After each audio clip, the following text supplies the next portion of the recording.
milk was really cold on that one tooth. Mm-hmm. Yeah. I think the one tooth has a hole very, very bad in it because anything cold hits it. Yeah. And it makes me shiver for a minute. Leaves you shiver? It does. One time, you know how you just sit around and just bite on something, you know? Yeah. Well, you know the foil on a Big Red bubble gum? You know how they're folded up with that foil, that paper? It looks like it's like a silver paper, you know, that's wrapped in. I'm not sure. From a Big Red. Big Red bubble gum. Anyway, I was biting on one of them one time, and I could jerk my eye around. Mm-hmm. Hey, Dee, hey, Pamela, hey, Lynn, how y'all doing? Yeah, we are. We're not supposed to be either. What? Yeah, yeah, even though we're not supposed to be either. I took a nap, and here I am. I've been up. I'm just not tired. 6 likes, 2 on. Look there how stupid that is. Hey, Beck. Hey, everyone. I'm just going to say that. Yeah. It's hey, easier. Connie. That way I can't they all night owls say like we are. Someone's name wrong. Hey, Fruit Loop. Fruit Loop's on.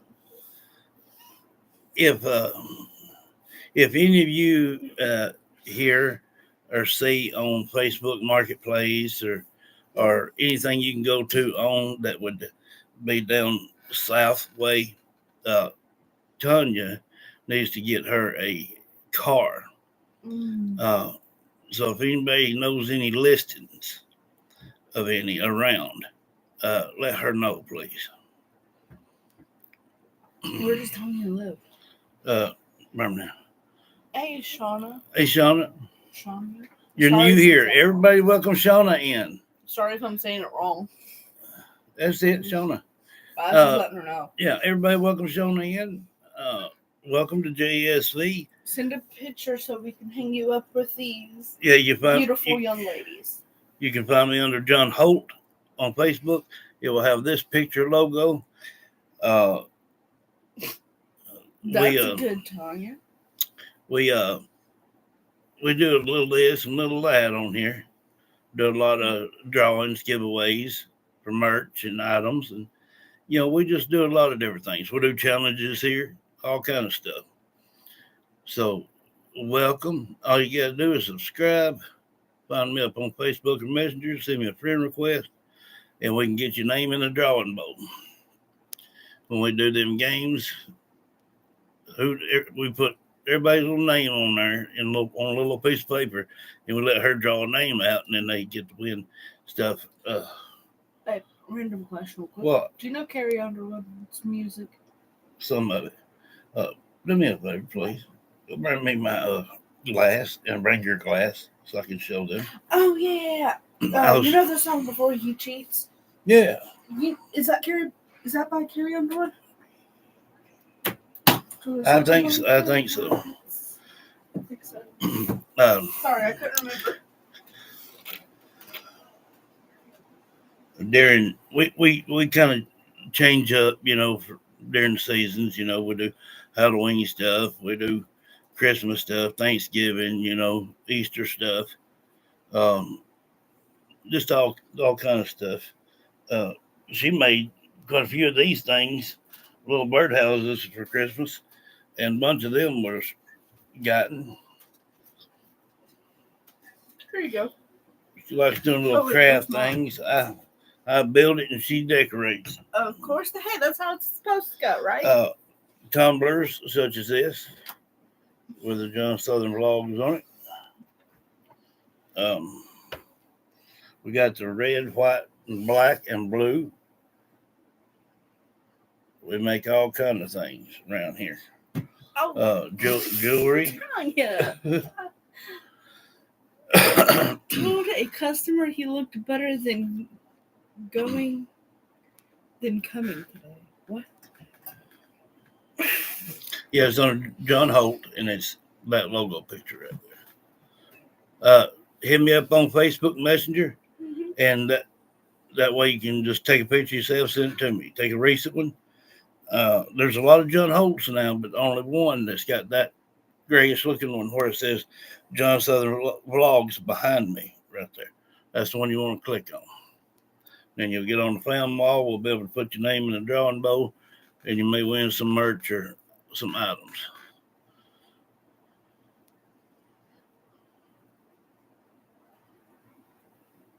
Somebody threw Coke on your manager? Wow. It is. Wow. That place down there is mean anyway. I never have liked it down in there. One reason I ever went because Terry had to go to a doctor down there, and one time I went to Sloss Furnace, but they done shut it down. Bunch of dummies. Sloss Furnace is where they melted metals and things. Of course you did, woman. What? She said it, yep, and she went off. That's just telling you. That's just her. Yeah. She seems like that kind of woman.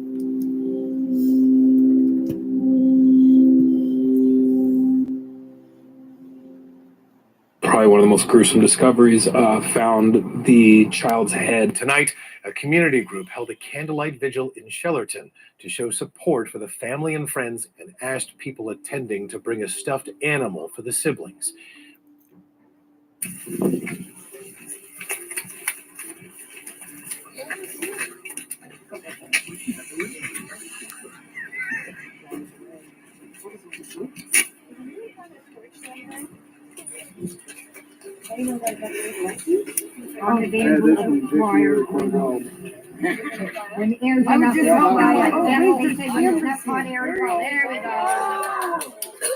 Yeah.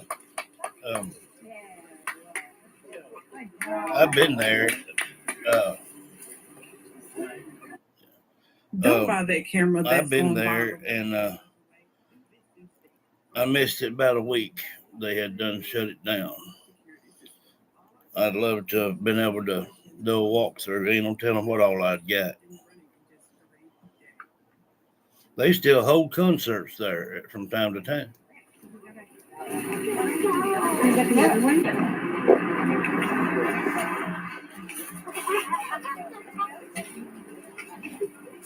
There we go. There, she's awake. Yep, for real.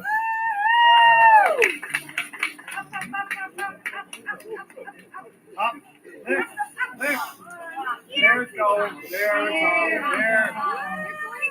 8-year-old Lily and 4-year-old Jack Sullivan went missing on May 2nd, 2025, from their home in rural Nova Scotia. The world had no idea it would see one of the most confusing and scary cases of missing kids in modern times.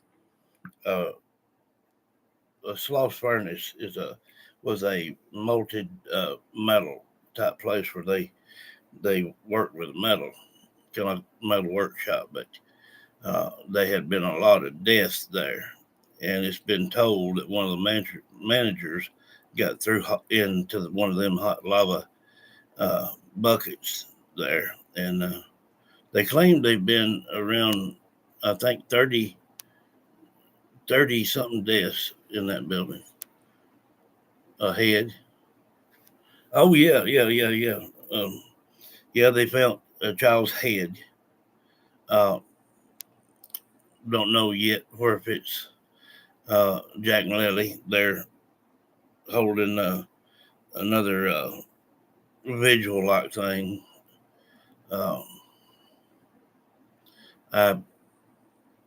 I pray it's not, but we can't shy away from the truth neither, So, I mean, I don't know if they'll tell it in this clip, if it was or wouldn't. I mean, it'd have to be taken and done a DNA test and all that kind of rigmarole, There for, well, it's only been a couple of days since they found that, and but it's two skulls. So they're going to have to do some serious work. And what makes them think it could be Jack and Lily is that both skulls are children's skulls. I pray nobody there has done that to some other children for them to have to go through that too. This is a sad situation with these babies, and I don't like it a bit. But if it comes back that it is one of them's DNA, Daniel and Nutjob is going to the penitentiary. They'll never get out.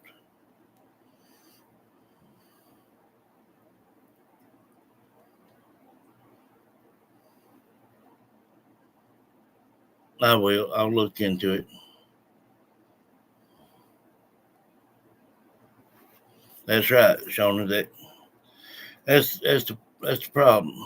Other people have to cry for their family members because they won't. They know more than what they're telling. That's for sure.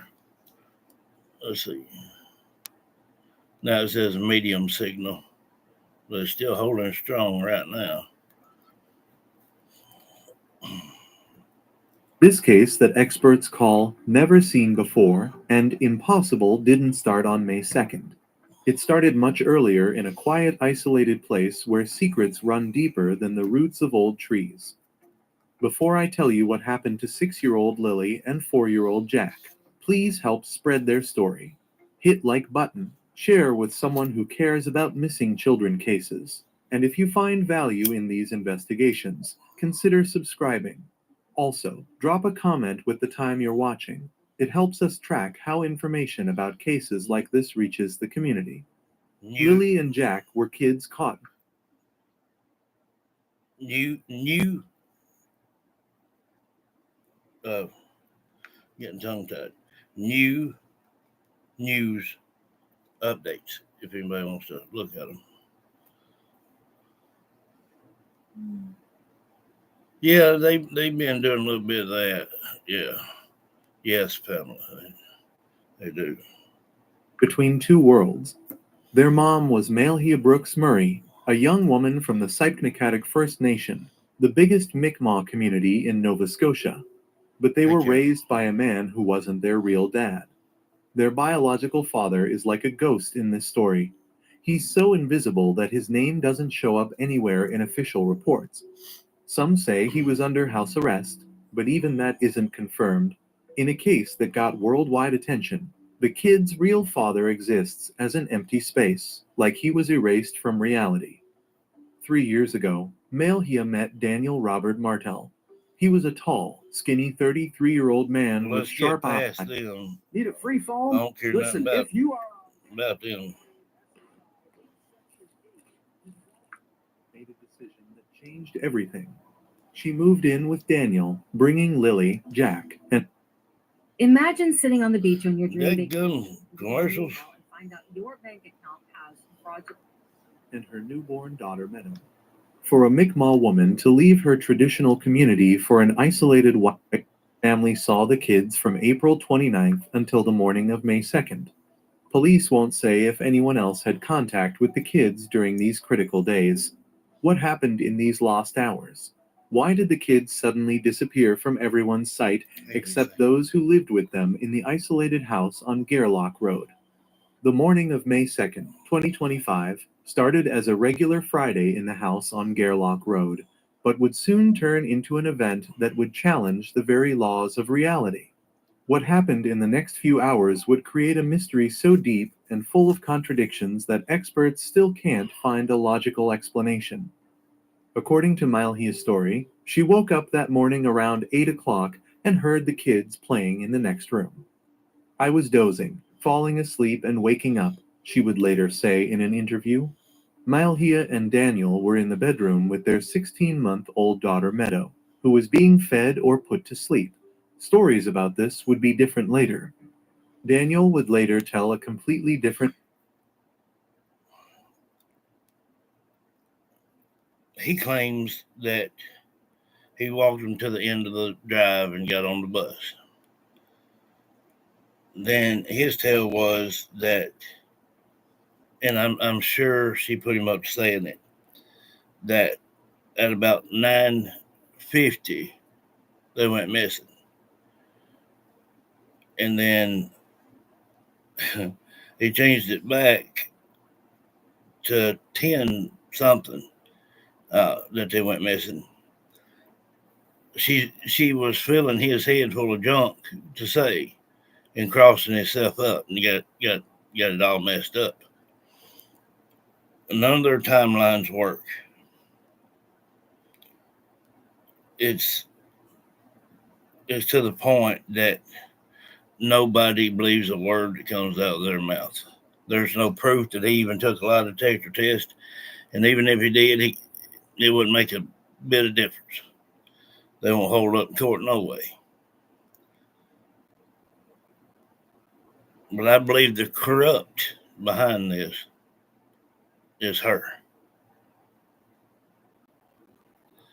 I believe that whatever happened late Thursday or early Friday morning was just a split second deal. I don't believe it was rehearsed or nothing. We got it on paper where, she didn't want to hear, see, or know nothing. But she did. And then that morning she cut out and ain't been back. Cut all ties that he can't even see his own baby. Mm. No, there's no proof that it's his. She been messing around, and she proved that by in the only clip she ever made. She said me and my partner, and then she said, Daniel, like that. So I let you know there was a third party. And then she didn't want to speak to nobody else. She just went up to her mommies and closed off everybody. And they have been up there trying to talk to her here and there. But 9 times out of 10, her mom won't even let her come to the door. And she's having to slip around just to text Daniel. And she's still probably trying to put things in his mind to tell. But it's just going to keep getting worse and worse for them. They're not doing anything that would give these babies justice. And it's sickening. It really is. Version of the same event. According to him, Lily came into the bedroom several times, and Jack could be heard in the kitchen. I asked them several times to be quieter so the baby could keep sleeping, he would say. But here's the first big contradiction.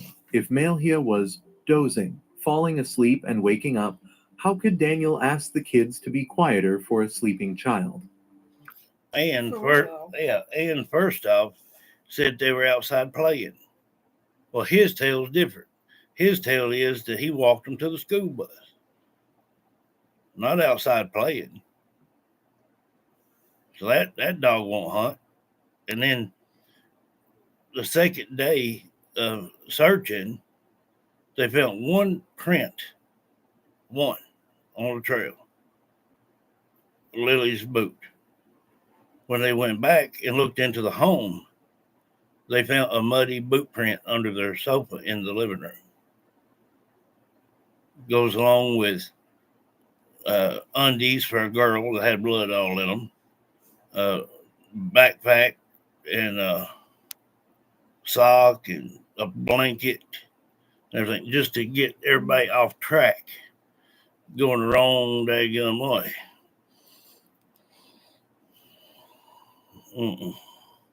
Even stranger was Daniel's claim that he saw Lily several times when she came to the doorway. He even described exactly what she was wearing. She was wearing a pink shirt. But later, in other interviews, Daniel would say words that would make experts question his mental state. I did not see Jack that morning, while adding, I know Jack was wearing blue boots with dinosaurs. What the heck? I mean, come on. He done plainly said he walked them both to the school bus. Didn't see Jack. What kind of stupid crap is this? You give them an inch, they take a mile. She's got him so twisted up, he don't know which way's up or down. Dadgummit. How can you know what a child is wearing if you didn't see him? Yeah. Around 8:20 in the morning, according to both parents' stories, complete silence fell. The next thing we knew was that it became quiet, Malhia would say. As soon as I noticed Yeah, he's lying like a rug, and she does too. I couldn't hear anything, I immediately jumped out of bed, Daniel would add. In 20 minutes, a time period that would become key in this case, two small kids allegedly managed to do a series of actions that breaks. And he, yesterday or day one, claimed that he waited 4 hours and something, nearly 5 hours, before he even reported a 4-year-old and a 6-year-old missing. What kind of parenting is that? If I don't see my child outside, I'm calling the police. And if they ain't gonna come do their job, I'm gonna do it for them. But I'm gonna look for my children. And there'll be proof that I'm out there doing it. No, this ain't working here. All laws of physics and child psychology. 4-year-old Jack in pull-up diapers and 6-year-old Lily, who was coughing, somehow quietly put on outdoor clothes without waking the parents in the next room. Jack put on his blue boots with dinosaurs, Lily her pink boots. Any parent knows that small kids can't put on shoes quietly. Yeah, that's Lily so somehow true. found and took her white backpack with red They strawberries. ain't their kid gonna The be most quiet chilling doing nothing. detail in this Yeah, story no, is the it's not claim how kids about the work. silent door. We can't hear when it opens, Malhia would say in an interview. Daniel confirmed, the door is practically silent when you try to open it. For a family with small kids to have a back door that's impossible to hear when opening seems incredibly dangerous and convenient for certain purposes. Yeah. Even stranger is that the kids usually left this door wide open, and Daniel constantly had to remind them to close it. But on the morning they disappeared, the kids allegedly carefully closed the door behind them, behavior completely opposite to their usual habits. That's what The they yard need. was fenced, meaning extra barriers Love for you too, small honey. kids. The 4-year-old and 6-year-old would have had to get over the fence, a physically impossible task for kids that age without outside help. And finally, they dissolved into the woods as completely as if the earth itself had swallowed them.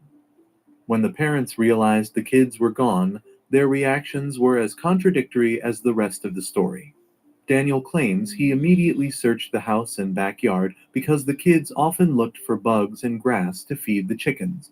Not finding them, he jumped in the car and started driving around all nearby dirt roads and drainage ditches. Yeah. Meanwhile, Malhia stayed home and called 911. The last few days have been very stressful.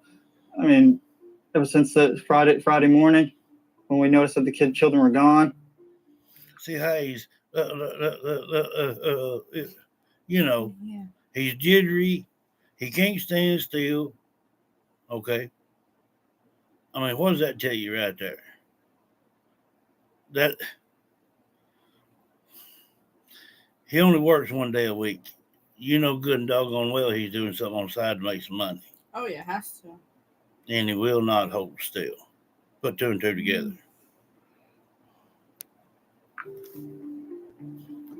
Immediately jumped in the vehicle, surveyed all the areas, many dirt roads, many culverts as I could, and waited for the police to get there. But it's here that the timeline becomes murky and scary. Officially, the 911 call was made around 10 o'clock in the morning. However, One police dispatch report mentioned that the kids disappeared around 8 o'clock in the morning, not 9:40 as Daniel reported. This hour difference was never explained and creates a chilling hole in the timeline. What was happening in these lost hours? Why did the parents wait so long before calling for help? By the end of Friday, Originally, they said 4 hours and some change. That's right. You're right, because they're not going to stop him seeing his own kid unless there's something bad going on right there. Running ahead, yeah. They said he was running ahead of drones, the searchers, and all this. He claimed he went just as far as he could daggone go, waist deep through the swamp, and everything. But according to the police, when they pulled up, he was coming out of the woods, dry as a bone. So, I mean, how you gonna work out on that one? You can't. Tension between family members reached a boiling point. A fight broke out in the yard between the mother's relatives and Daniel.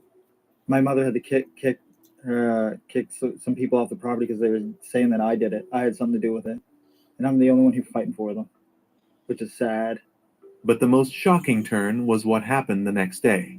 Malhia Brooks Murray and Daniel Martell went to a briefing at the search and rescue headquarters on Lansdowne Station Road. According to Daniel, Malhia suddenly left the briefing in the middle of the presentation and sat in the back of an ambulance. Mm-hmm. Then she left the area with her mother, taking 16-month-old Meadow with her. I haven't seen or heard from her since, Daniel would say. Just 24 hours after the kids disappeared, their family completely and publicly fell apart. Even more disturbing was the immediate involvement of Child Protective Services. Daniel went to the CPS office in Stellarton to see his 16-month-old daughter Meadow, but was denied. What in the world? You're not going to be to where you can't see your own child, at least even through CPS, unless you've done something very, very bad. Now, he could have a bad background with children, or she just plain out knows, okay, if he gets along with this daughter here, then something's going to happen to her. They didn't take them babies for nothing. There had to be a reason. Yeah, well, it's because they don't nobody trust him. And her mom and them won't really let nobody speak to her. Just being ignorant.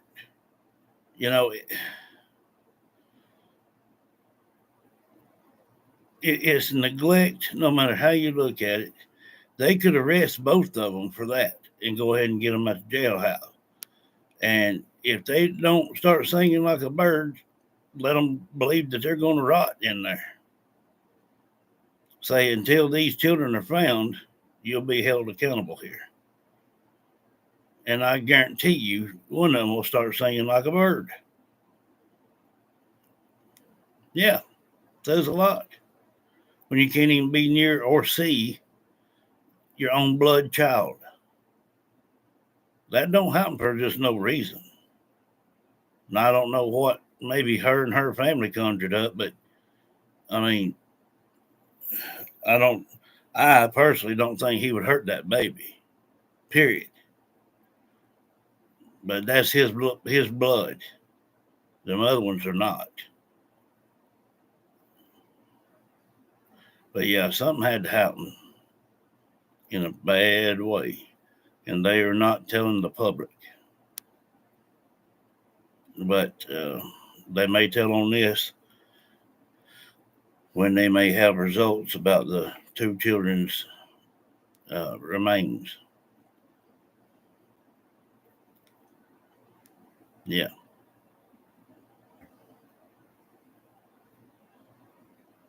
They said they found two. Two remains. with a skull, and so they're going to do some DNA and all that kind of work and stuff. And if it's so, and them, right there, pretty much at the water's edge, just covered under with mud and debris and everything else, kind of like how the storm has tore everything up and all that stuff. Yeah. So, but now, how many more people could have be there? There's no telling, on account of it being such a rural area. I mean, you could probably go in there hiking. If you let it get dark, if you don't have no flashlight or whatnot between the weather and elements, you may not make it out of there, period. No way. Them type woods ain't fit to go in. Not by yourself, not without everything you need. And you know poor little babies can't do it. Can't be around Meadow, he would explain. For a man who claimed to have had nothing to do with his stepchildren's disappearance, being immediately denied access to his own biological daughter seemed like a harsh move. On May 7, 2025, Staff Sergeant Curtis Mackinnon stood before reporters and spoke words that froze blood in veins. The probability of survival is extremely small. After 6 days of searching involving more than 160 people daily, after search dogs, thermal imaging drones, helicopters, and underwater teams had combed every inch of the dense woods around Gairloch Road, Nova Scotia police announced the scaling back of active searches. But the most scary part of Mackinnon's statement was an admission that changed the nature of the entire case. RCMP's Major Crime Unit has been involved in the investigation since May 3rd. The third day, just 24 hours after Lily and Jack allegedly went out to play, homicide detectives were already digging into the case. In a typical missing kids case, the Major Crime Unit doesn't get involved so quickly unless something screams murder from the very beginning. They may tell them, we got a tip, and we just want you to go in that area and search and see if you find anything. They're not going to tell you exactly what's in the tip. It's not going to do it. They don't even tell their own people that, unless you are in the know, right? Unless it's like you're in that investigative group. When somebody goes missing and we become engaged as any police officer, not just major crime, we will look at all the details and make considerations on the information we have. That right there tells you pretty much it right there.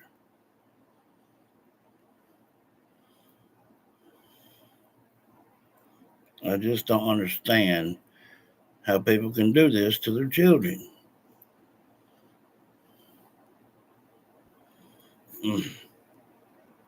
Right? When it comes to a missing person, we have to automatically consider those. Are there people that have different charter implications and things like that? So we will automatically start to consider what evidence is pointing us towards a suspicious in nature. Again, I can't comment more than that, but every missing person case, we would approach it from the same process, a methodical collection and review of information with decisions based on that. By Thursday, May 8th, the RCMP command center had disappeared as suddenly as the kids themselves. All that remained was a worn piece of yellow warning tape, several portable toilets, and tire tracks. The symbolism was terrifying. A massive life-saving operation had turned into a crime scene overnight. It was then that major crime investigators came for Daniel Mardell. They arrived at the beat-up mobile home to request electronic devices to confirm timelines. Earlier that day, an RCMP helicopter had flown over the family property, scanning the area. Rose said she's seen a plane. I'm sure she's talking about a helicopter. And she said there was a smell there. So Daniel spent a detailed questioning with detectives at the RCMP station in Stellarton. Going over the events of the morning, they disappeared minute by minute. They searched every rock, every route, everything, Daniel would tell reporters. I gave them every detail, everything from my bank account statements to all the information. But the wrong direction. He told everything except for the wrong direction. when they came back and they researched again, when they found the bloody underwear, when they found the backpack, when they found the blanket, when they found the sock, found her boot under the sofa in the living room.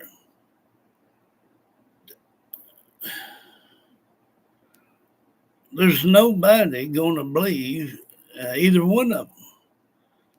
I mean, this, you got it right. It's sick. It's twisted. You know, it just evil type people. You know, if you do the crime, you need to do the time. Damn. Okay. That's right. That's right. I mean, come on. I mean, they're just 4 and 6 year old. There's no way that this is not weighing in on them. Somebody gonna have to do some serious interrogation here.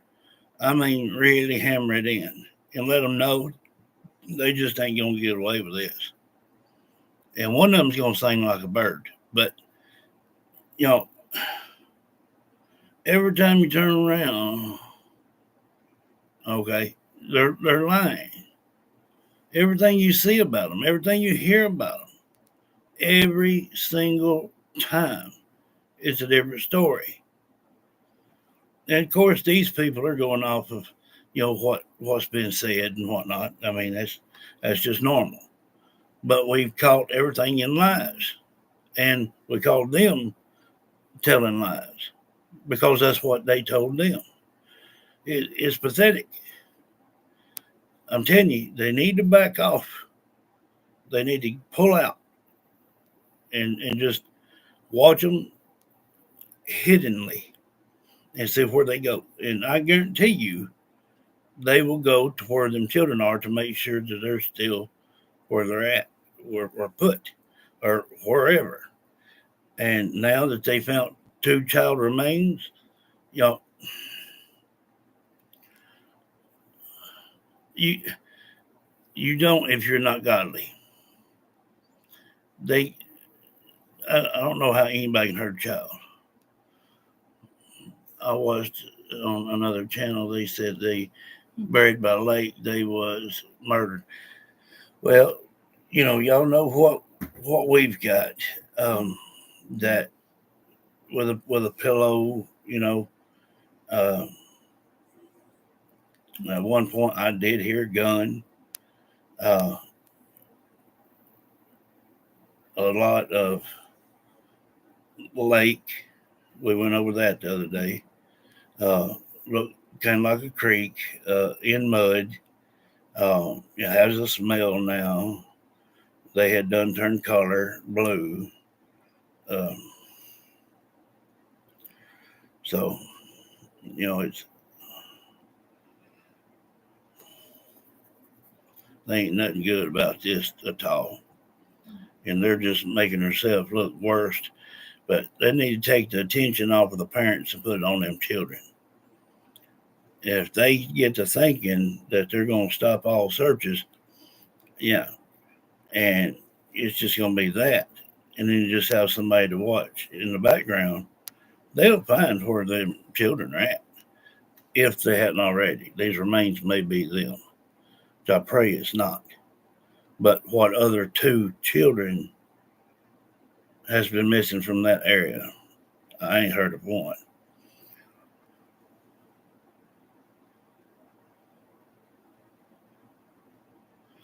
Yeah, it is. You got that right, Beck.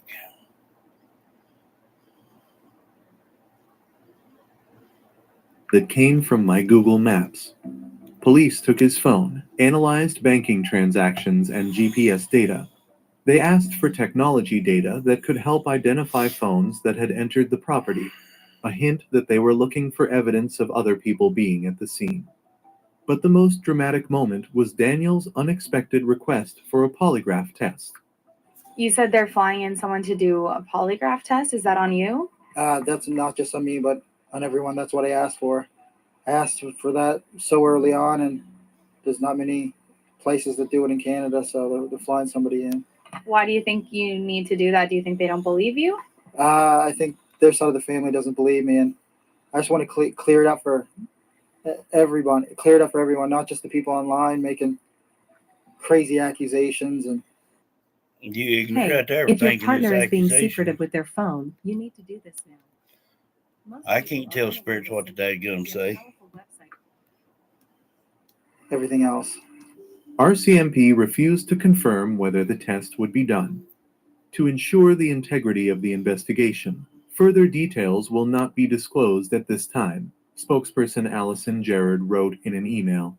But the very fact that Daniel publicly requested a test that most people fear made experts wonder, what did he know that others didn't?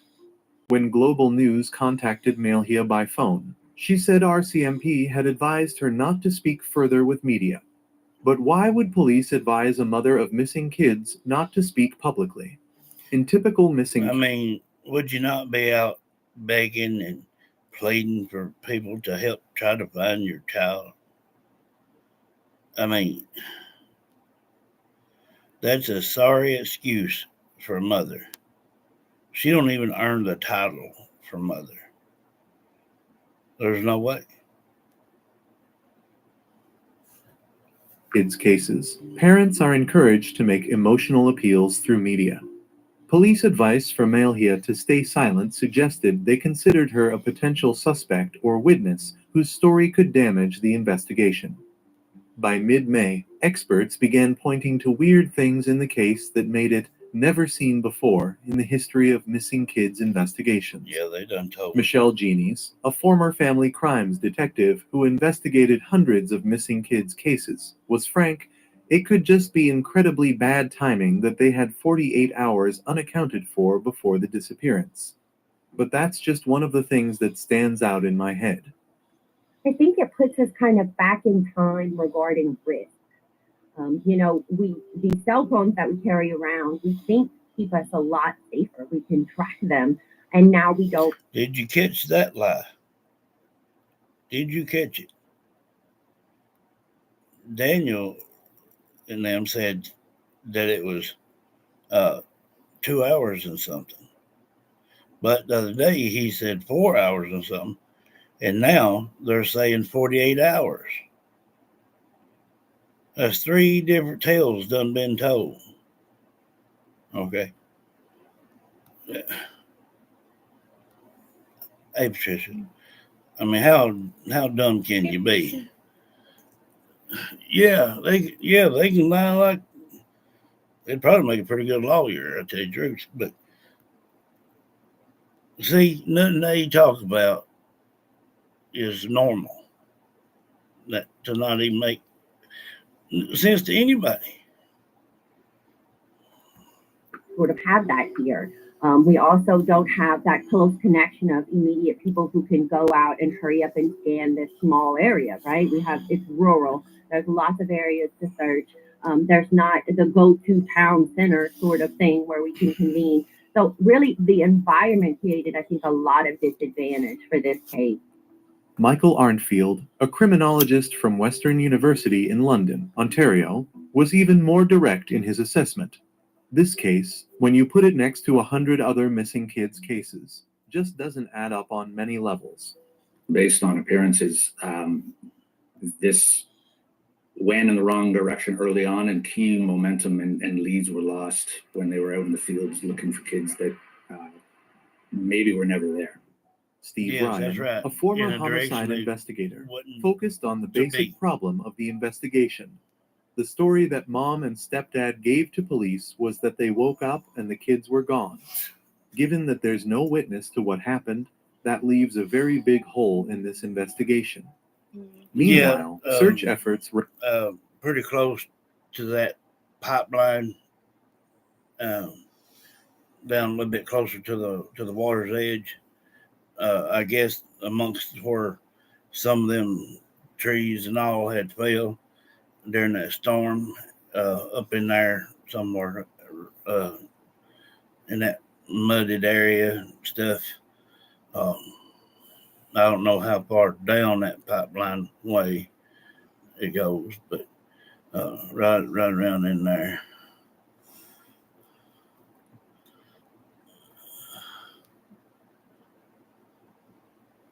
Yeah, they're backed up and going.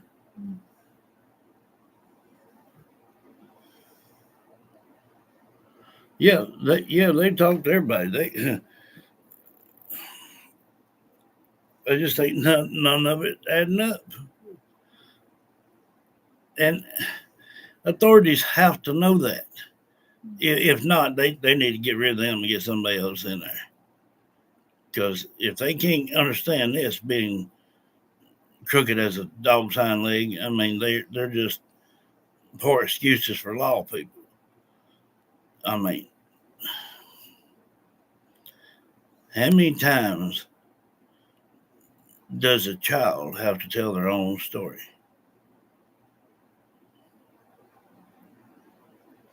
And it's pathetic that people really don't listen to what they say. And there's more than just Daniel and Malaya that know about this. So both sides of the family know about it because they know they won't tell on them.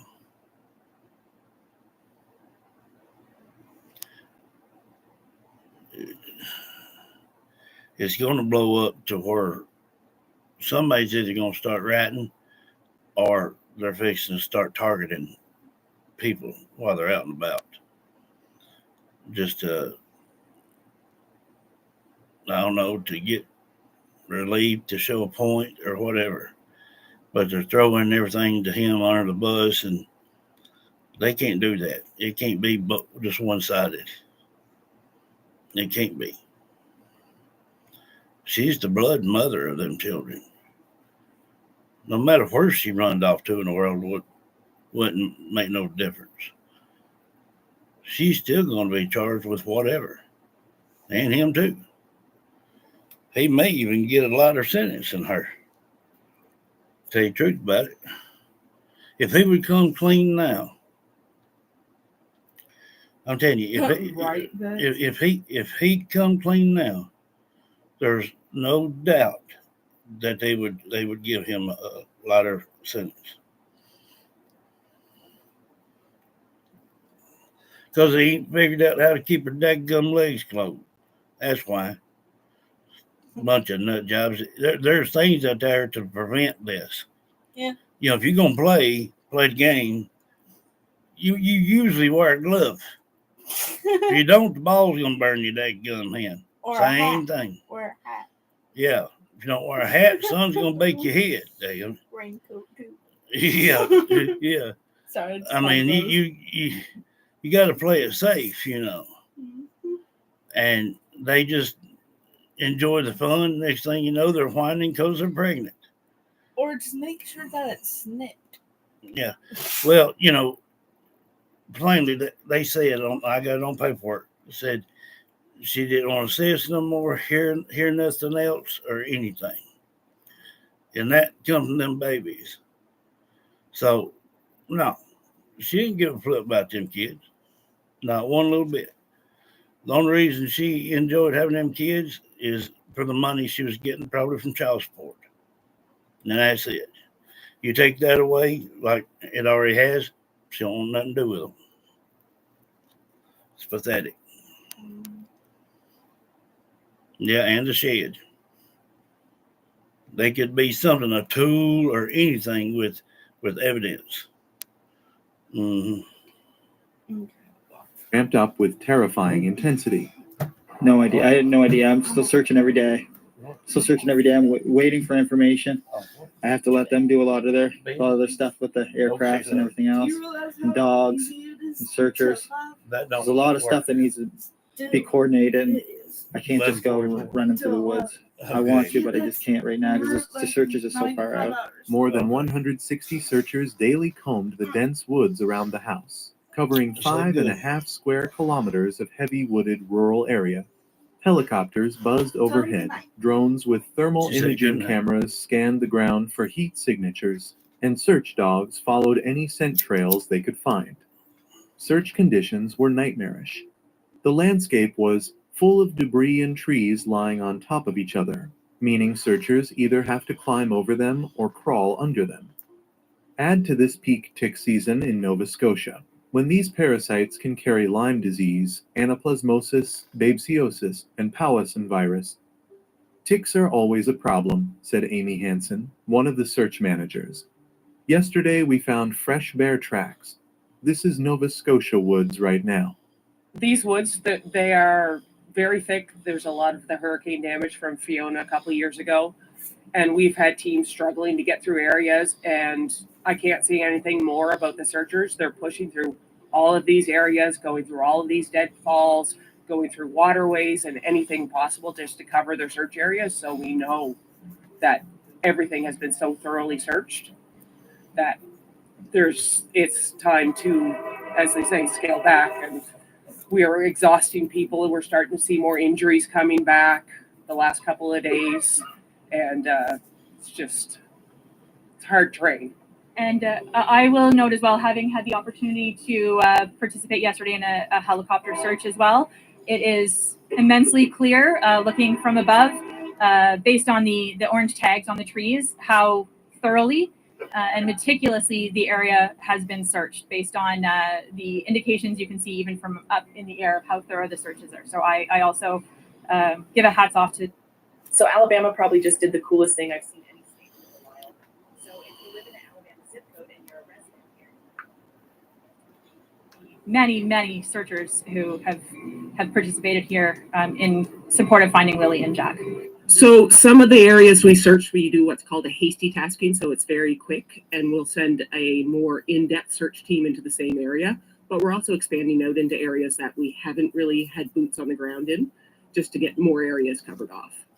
On the fourth day of searching, the only significant discovery happened. Searchers reported finding what could have been a child's footprint. This led to expanded search efforts in that area and gave the first real hope that the kids had indeed entered the woods. But the single possible footprint quickly led nowhere, leaving searchers with no physical evidence to track. But it was the strange objects found during the search that added a chilling note to an already grim picture. Searchers found a pink blanket, shirts, and a water bottle in the woods near the house. When police... No, that dog won't hunt. 83 for tomorrow, 50% chance of rain. Like we need that.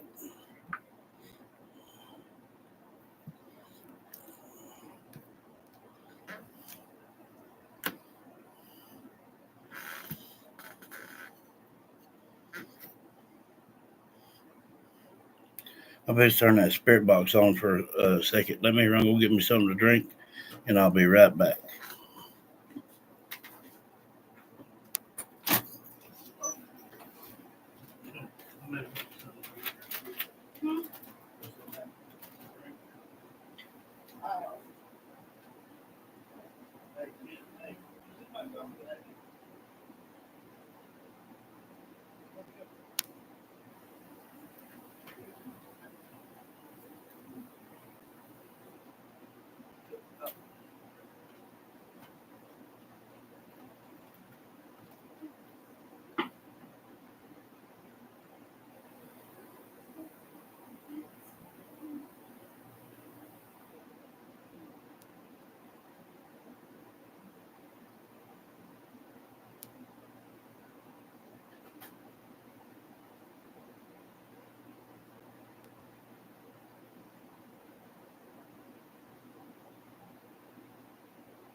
Sorry, guys, but I had to have something to drink.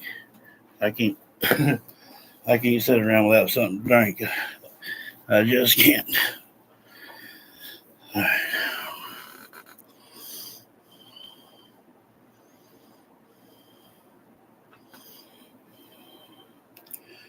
Gonna be reaching out to Jack and Lily Sullivan from Nova Scotia, Canada. You know them, no of them. Turn their energy toward me.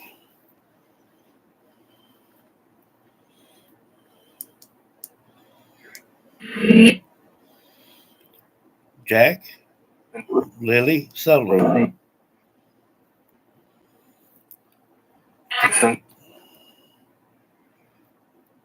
Jack,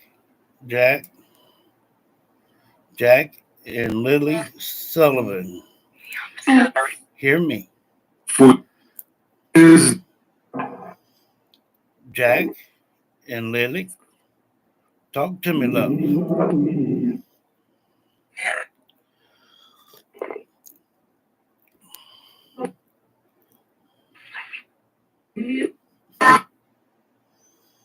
Talk to me.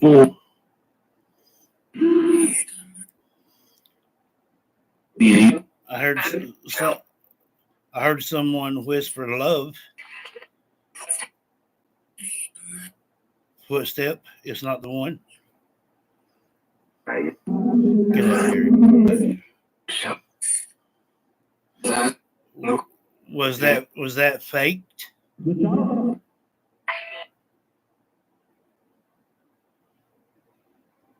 You did what?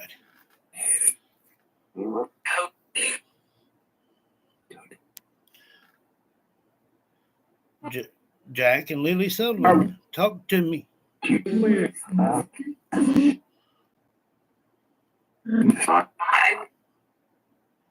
Jack, Lily, talk to me.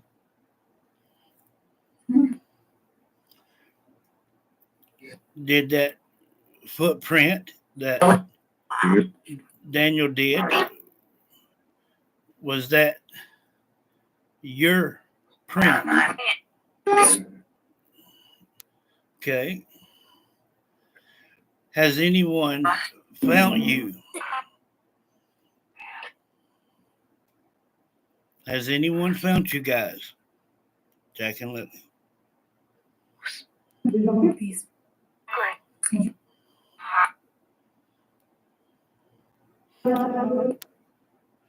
They have found some remains. Hey. Do you feel that you have been found?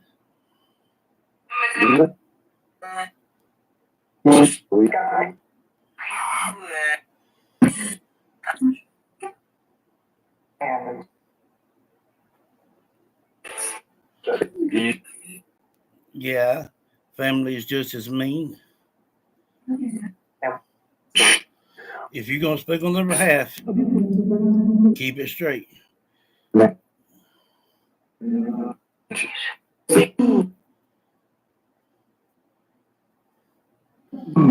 So the families are just as mean as him, as them. All right, Jack and Lily, hear me, love. I would, yeah, both. I'd love to know if you guys have been found.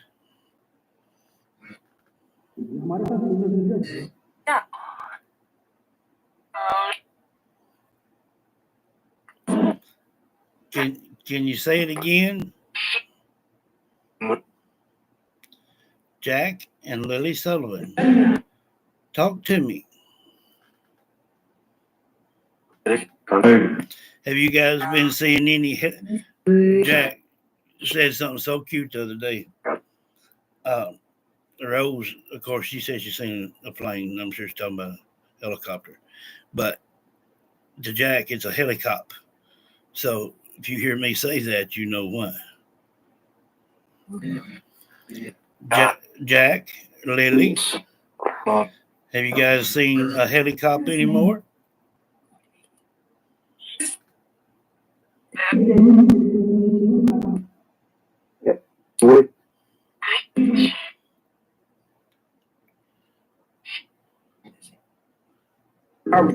Jack, Lily, Sullivan, have you seen a helicopter anymore?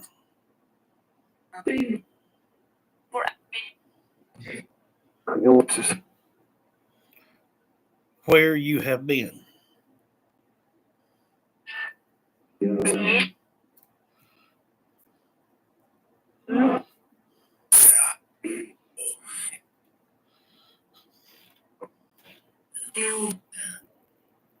Jack and Lily. Yeah, Jack. Lily, talk to me. Tell me some things.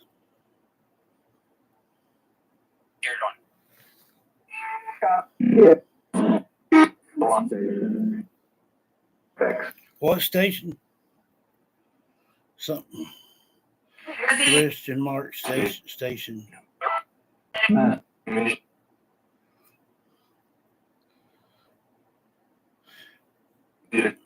Jack and Lily, can you tell me? I believe so. I'm going to ask to see. Are you close to water? Huh?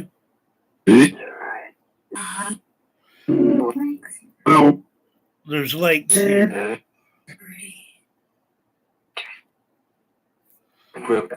There's lakes. Are you close to a lake? Or are you in a lake or close to the edge?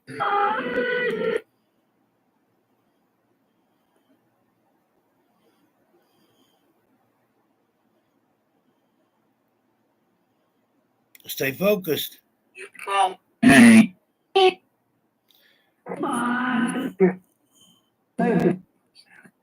Jack and Lily Sullivan, talk to me. Tell me what you know. What has happened?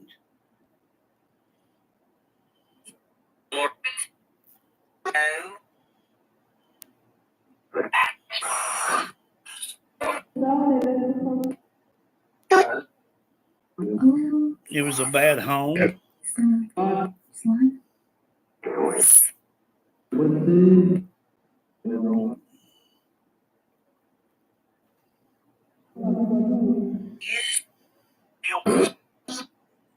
Jack and Lily Sullivan, what happened?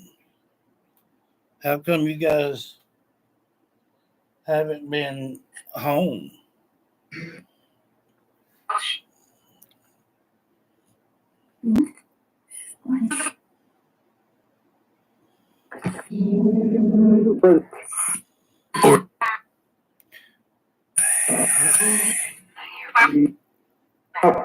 Jack and Lily Sullivan, what happened at home? What happened at home? The reason you guys have not been back home. Let these children speak. What happened? Hey, see.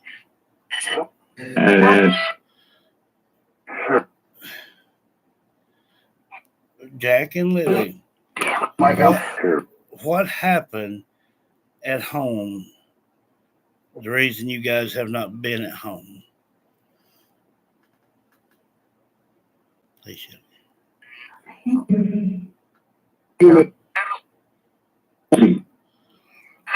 Did something happen at home to you guys?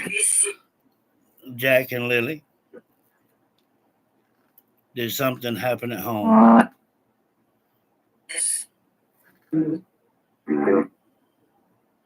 Yeah, but I want them to tell it.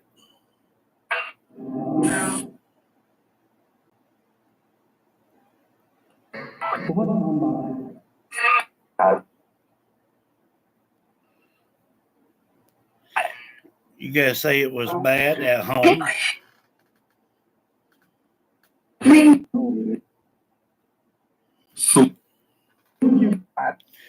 Lily, talk to me. Can you tell me about your backpack?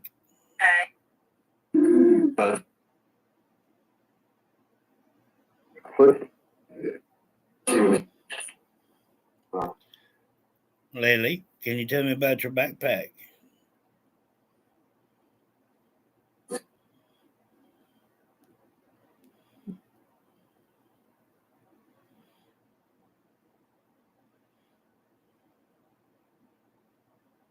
See how they're giving us space? That's them thinking, gathering energy. Do you know that your backpack was found?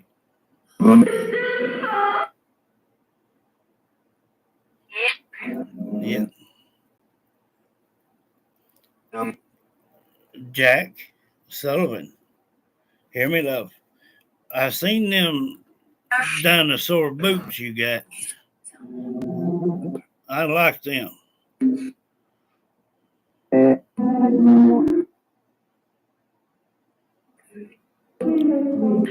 Who is Cody? Cousin? Okay.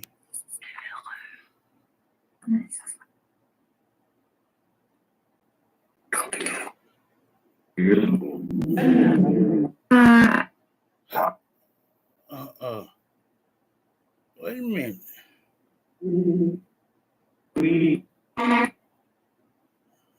Jack, yeah.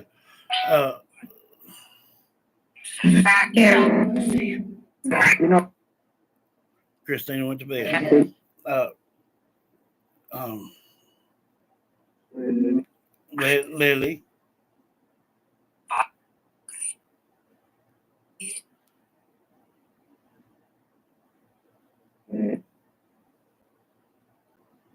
Lily, what about Cody?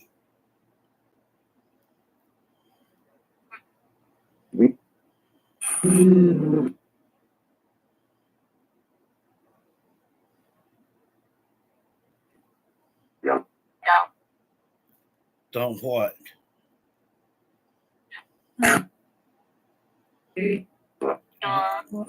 Don't trust? Talk to me.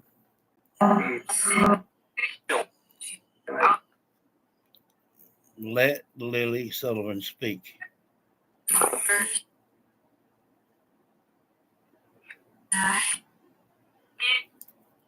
I understand that, love. Can you tell me what happened to cause that?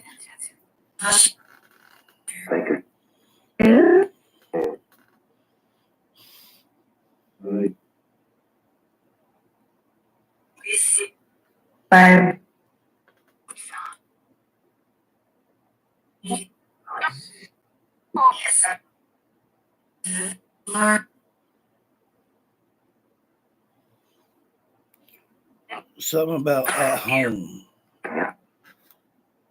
What about at home? Was it bad at home with mom and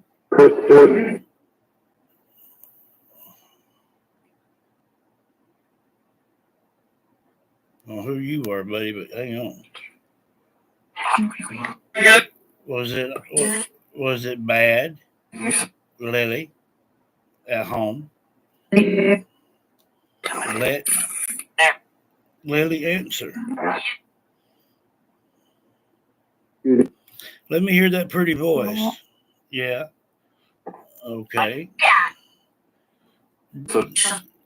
The dad.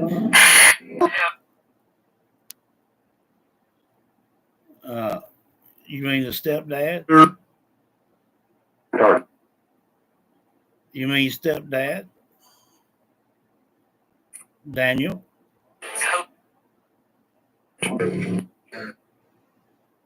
Is that who you're... And mom?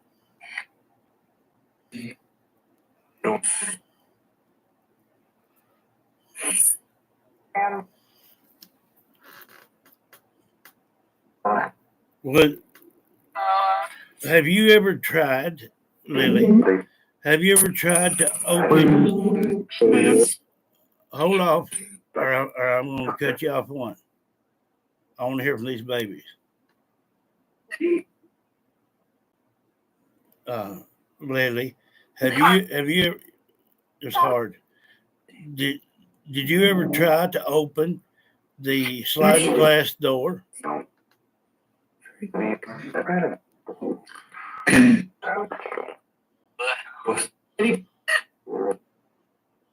Did you ever try to to open that sliding glass door in the back of the house? And if you've ever tried, was it hard to do?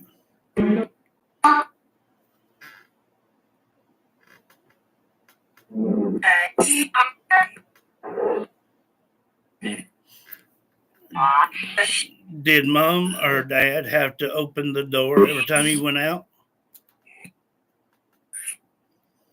Jack? Yeah. So you did not open the door yourself.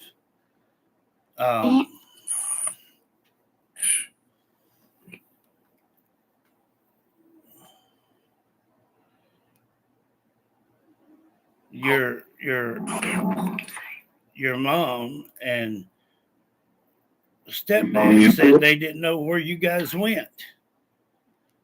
But then again, he said that he took you out to meet the bus. Did you go to school that day?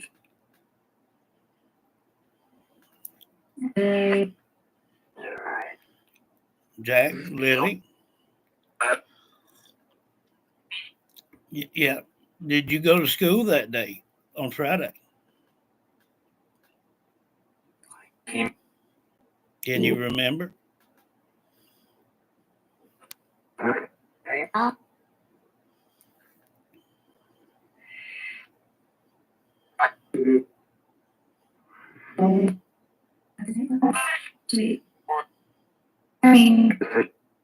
Mean. Yeah.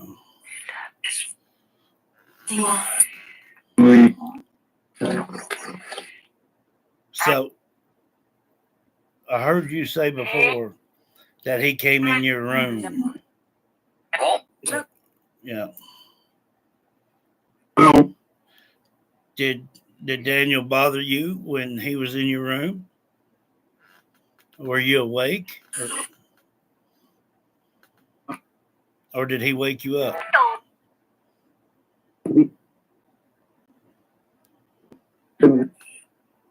He what?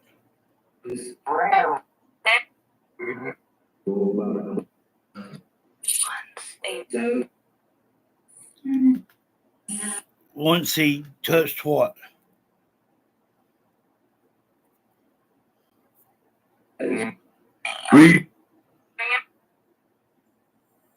With a finger?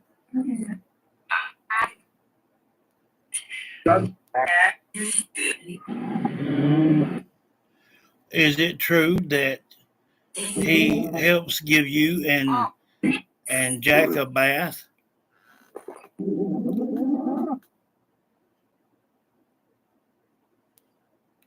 Lily?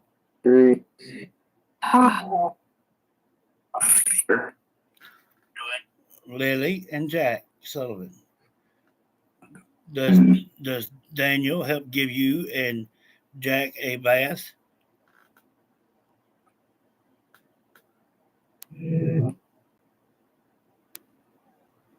Stay focused.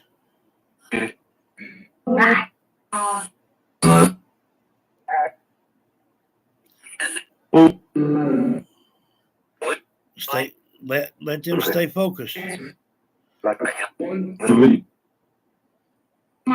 Yeah. That you do know that that's not right, don't you?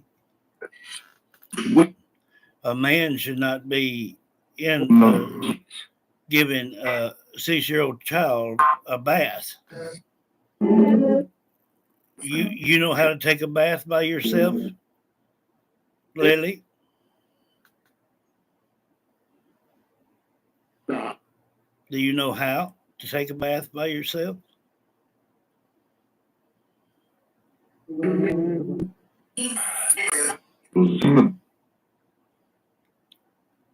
Lily Sullivan. Yep. Do you know how to take a bath by yourself?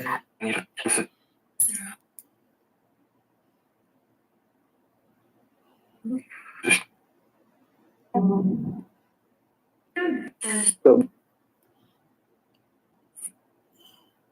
Clarify that a little better, love. Do you know how to take a bath by yourself, Lily? Huh?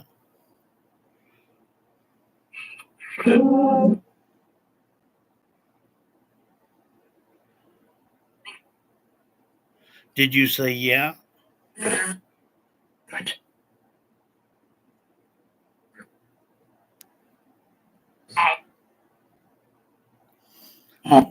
Lily, it's a very important question. Do you know? I believe that too. Do you? Yes.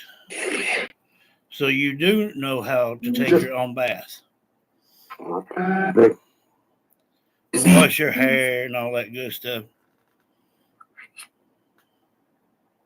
Okay.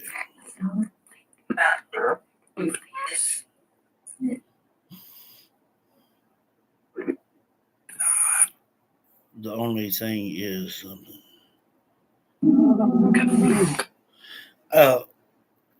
I think you're on the right track there, Beck. Because why else would, or what? Yeah, let me rephrase it. What else would have caused no visitation, no nothing with the baby? Something had to come up. Like y'all said, they're not going to just come in and take kids, or demand you don't see it, But she's got him. She's got the baby, but he's not allowed to. So yeah, something had to be told probably to the school, and that's why they wasn't there all week, because she probably confessed, I told the teacher. Maybe she didn't feel comfortable with that going on. Maybe they got an argument. Maybe she didn't want him in there giving them a bath. That could have been what they argued over, that and whoever else she was, cheating with or whatever. All that built up together. I mean, it's going to go south. Yeah, I believe both of them got a bad temper. I believe both. I guarantee you, if that's diagnosed, they'd both be bipolar.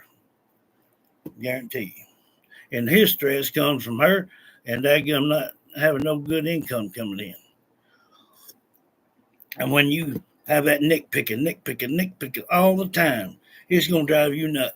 It's going to cause friction in the house. I mean, that's not helping anything. Putting him down for just only working one day.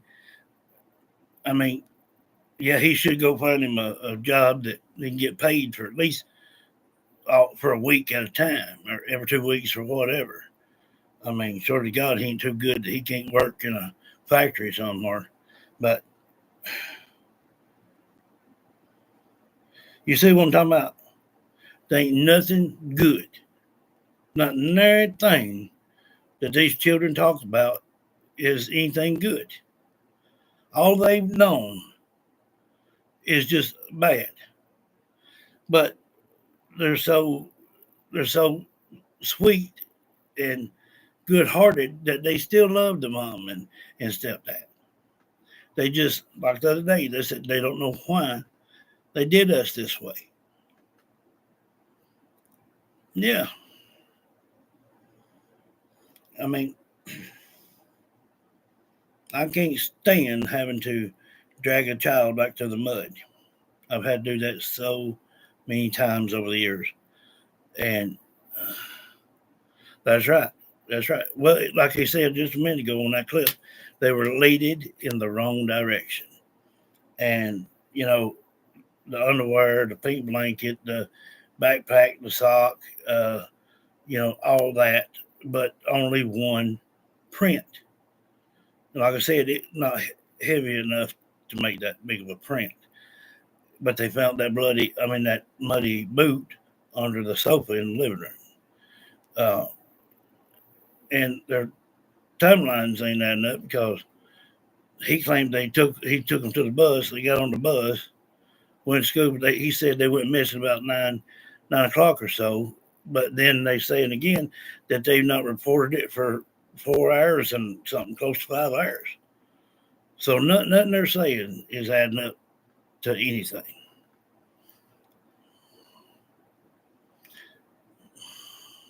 Yeah, they love Mom. I heard them. One of them said, I want my mommy, Pitiful. They ain't no telling back. They just ain't no telling. Well, apparently nothing good.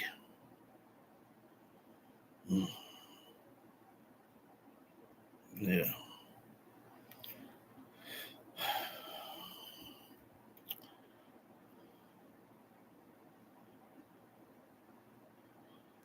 I don't know. I don't know. I don't know if she put it out there. Maybe he threw it out there. I don't know.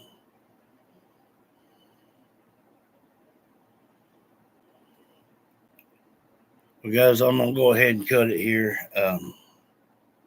I'll probably do coffee with JD in the morning. She got to go to work at 7, so I'll probably come on about 7:30, 8 o'clock if anybody's up. Love each and every one of you. See you then.